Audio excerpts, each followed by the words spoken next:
umaabot naman sa humigit kumulang 350 kababaihan kada araw ang nakikinabang sa Libreng Sakay program sa Ilocos region na nilahok ng ilang transport groups ngayong National Women's Month.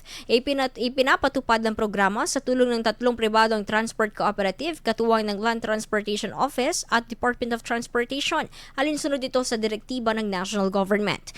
Ilan sa mga benepisyaryo ng programa ang mga working women, estudyante at mga ina na araw-araw bumabiyahe. Bukod sa pagtitipid sa pamasahe, nabibigyan din umano ng ligtas na transportasyon ang mga commuter.